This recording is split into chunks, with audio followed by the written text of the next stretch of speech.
America is facing a staggering food crisis. 1 in 10 Americans can't put enough food on their tables. My name is Kay O'Reilly. I am the director of the Chapel Pantry at Eastern Shore Chapel Episcopal Church in Virginia Beach, Virginia.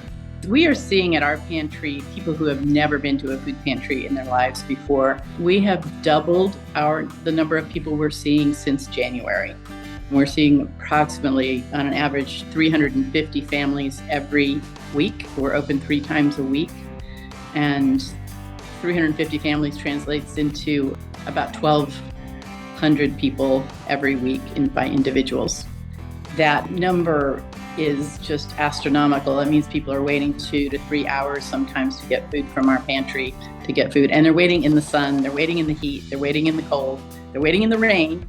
Chelsea Lewis is a single mother of 3 children in Maryland, trying to feed her family as food prices and inflation skyrocket. It's cheaper to go get a $1 burger than it is to go buy the ingredients to make hamburgers. I see that every day, all day. They may get the pasta because it's filling, but then they don't have anything healthy to kind of throw into it, but they have to feed their family. A lot of places you can't even get a gallon of milk for $5. I have not seen it this bad before. I've been doing this director of this food pantry since 2009, and I started during the Great Recession. At that time, we had a very, very small food pantry that was just giving non-perishable food on an emergency basis. And I really saw that people needed a lot more than that. They needed food more often. It is scary for me to run a pantry and not know where the end is. We know that we have reached capacity now, that we really can't serve any more people with the facilities that we have. So I'm hoping it just doesn't get any worse. At the Atlanta Community Food Bank, we were determined to answer the call. Kyle Wade heads the Atlanta Community Food Bank. The number of new people coming for free food has soared by 35% since the pandemic hit. It's a new normal. We're just seeing more and more low and moderate income families facing extraordinary pressure. Well, here in Atlanta, and we believe all across the country, lines are getting longer at food banks. We are seeing more and more of our neighbors struggling to meet all of their basic needs. They're struggling to get all of the fresh dairy they need, the protein they need.